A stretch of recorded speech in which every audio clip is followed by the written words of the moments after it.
Já aconteceu de tu querer economizar um tempo de terapia Eu e falar, mandei... lê um texto aqui, Sim. ou assiste essa entrevista? Inclusive, magoei muito com o meu analista, porque quando eu terminei esse livro, eu falei para ele, esse livro vai me causar muitos problemas, e eu também contei muitas coisas ali que saiu no livro e não saiu na análise.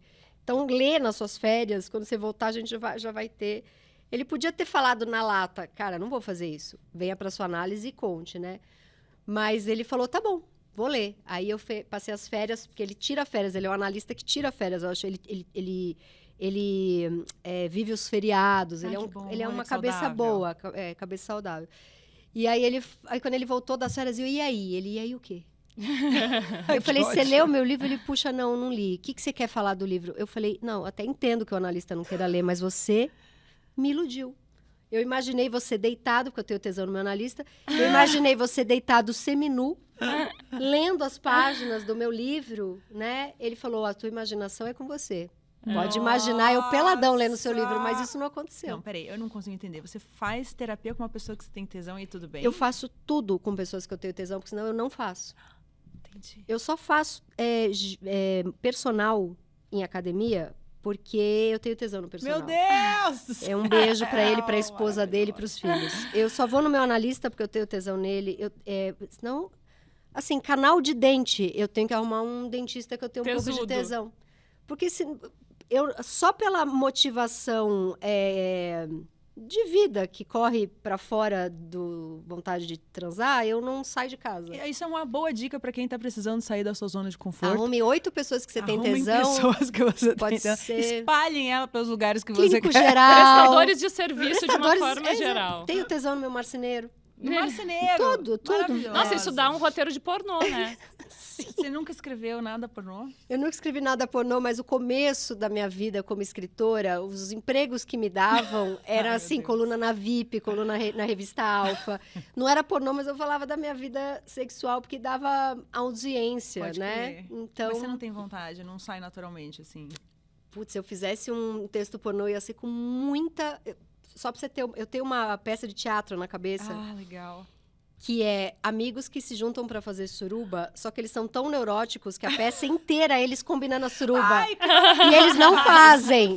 Mas isso é uma história que aconteceu contigo, porque tu organizou uma suruba. Eu organizei uma suruba e quando tava todo mundo se pegando, eu falei, consegui, fui embora, eu não curti a suruba. Ai, que ódio, por quê? Então eu só faria um pornô se fosse um pornô neurótico. Tá, Podia esse é inventar maravilhoso. uma Cara, nova... Eu já comprei esse ingresso. O pornô neurótico. Imagina, 7 amigos se encontram pra combinar a suruba. E as regras da suruba. Acaba a peça. É 1h30 de peça, eles combinando. E aí, bom, deu o horário da peça.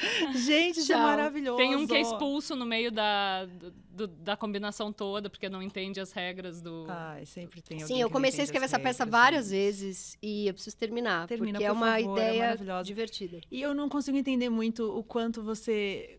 Da onde que você tira essa energia pra, tipo, expor completamente essas coisas tão delicadas e profundas e pessoais da sua vida? Ainda mais, você acabou de falar que nem estava resolvendo na terapia. Eu nunca faria isso, gente. É uma coisa assim tão fora do meu lugar de conforto. Pra sua sanidade.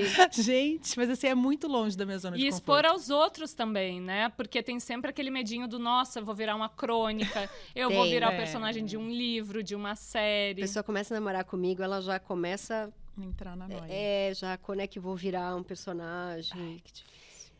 Cara, não é fácil. Outro dia perguntaram assim pra mim, você não sofre, né? E eu respondi muito na lata, eu sofro, mas... primeiro, assim, me dá um prazer gigantesco me narrar. Durante muito tempo, isso foi considerado diário aberto de literatura de mulher, um diário aberto e bibibi. Aí vem a Nerno, ganha um Nobel, né? E vem toda essa onda feminista dizendo da importância das mulheres se narrarem. Tatiana Salles-Levy lança livros incríveis, Natália Timmerman, Giovanna Madalosso, que são mais da ficção, mas a gente sabe que se colocam ali também. Né? O Edouard Louis, que é homem, mas tem toda a questão dele narrar também a ascensão social dele, nasceu periferia e gay, e tudo que ele passou. Então, a importância de se narrar como cura psíquica e também como força para mulheres, né? Então, já me respalda num lugar um pouco mais... Porque é o que eu fiz a vida inteira simplesmente porque eu não conseguia parar, era o que eu queria fazer, me dava muito prazer. E eram as histórias que eu tinha tesão em contar. Todas as vezes que eu sentei na frente do computador e comecei a escrever ela, eu travei no ela. Eu falei, ela o quê? Não me importa, sou eu! E assim, não vai, entendeu? Esse livro que eu lancei agora, ele era, exatamente como ele é, contado por uma outra mulher que era ela. Eu sentava para escrever, dava tendinite, dava coceira, dava fome. Somatizava tudo. Não saía ela, o cacete, entendeu? A hora que eu meti um eu, 100 páginas, entendeu? Eu fiquei 2 anos para escrever o livro, a hora que eu coloquei eu escrevi em 3 meses. Nossa. Então, é um tesão mesmo que eu tenho. E aí eu pago um preço, porque não é fácil. Tem minha mãe que fica magoada, tem meu pai que fica magoado, o meu ex-marido, nesse livro não tem uma linha dele, porque quando a gente separou, ele falou para mim, a gente ficou casado 10 anos, né? Ele falou pra mim, enquanto a gente foi casado, eu aguentava o ônus, porque eu tinha o bônus de estar com você. Agora eu não estou com você, então não tem por que eu aguentar, entendeu? E aí foi assim, a primeira coisa que ele falou quando a gente separou. Mas tu conseguiu respeitar isso no início? Consegui, eu nunca mais escrevi do meu ex-marido. E ó que tem história. É o pai da minha filha, né? Tudo que tem minha filha envolvido, e ele é uma boa pessoa. Então, né? Ele Não posso falar mesmo, porque logo depois que eu me separei, eu hablei muito, né? Eu tive que colocar a boca no trombone. Sim, não, eu entendo total. Porque é a última opção que a gente tem depois que a gente já tá assim na capa da gaita mesmo, no bico do corvo, de exaustão mental e física, de sobrecarga materna e de todos os pratinhos que a vida vão jogando na nossa mão.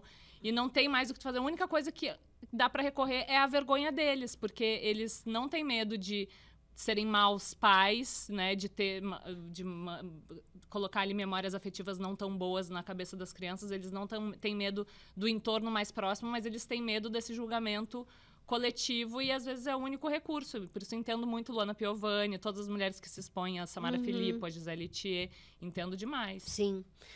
Eu expunha histórias engraçadas, assim, né? Nunca tinha nada ruim pra falar dele, mas... Tanto que, assim, nunca ele ficou bravo, mas ele falou, não quero mais, chega, né? E aí tinham histórias até bonitas que eu queria contar. Eu queria ter feito um livro sobre a minha separação, que foi a coisa mais difícil que eu já fiz na vida.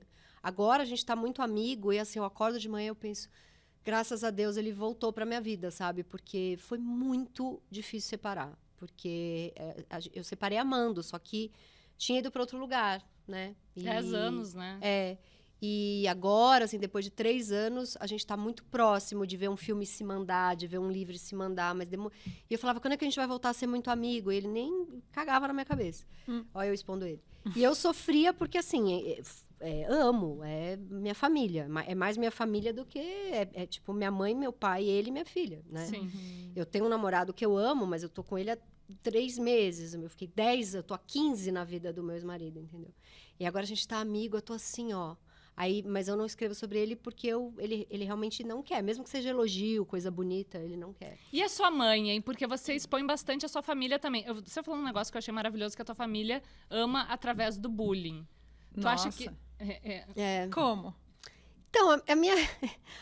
Quando eu comecei a trabalhar em agência de publicidade, que era uma época que, hoje em dia, não acredito que isso tenha mudado, porque agora tem compliance, tem... Né, hoje em dia, um chefe escroto, ele rapidamente, espero eu que isso não seja só numa bolha, mas ele cai mais rápido o RH tá mais ligeiro. Há 15 anos atrás, eu tinha chefe que rasgava o meu trabalho, assim, falava, limpa tua bunda com isso aqui. Nossa. Hoje em dia, esse cara é demitido. Com certeza. E é muito lindo ver que esses caras não estão empregados hoje em dia. Os meus chefes da época guardaram dinheiro, mas não é uma galera totalmente sem relevância hoje em dia. Isso é muito bonito de ver, que nesse sentido melhorou, mas eu ainda acho que é numa bolha, assim. E tinha muita gente que não sobrevivia, que ia pro beiro chorar e pedia demissão. Eu vejo uma família que se zoava tanto que eu meio cagava para aqueles caras, sabe? Não que, assim, minha família se zoava de um jeito saudável. Aqueles caras eram uns idiotas. Aquilo em algum lugar me fazia mal.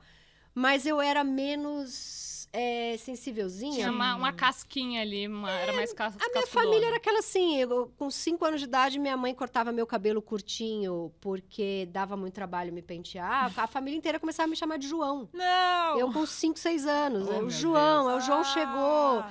E, assim, então, se amava, é um jeito de amar meio na sacanagem, sabe? Qual?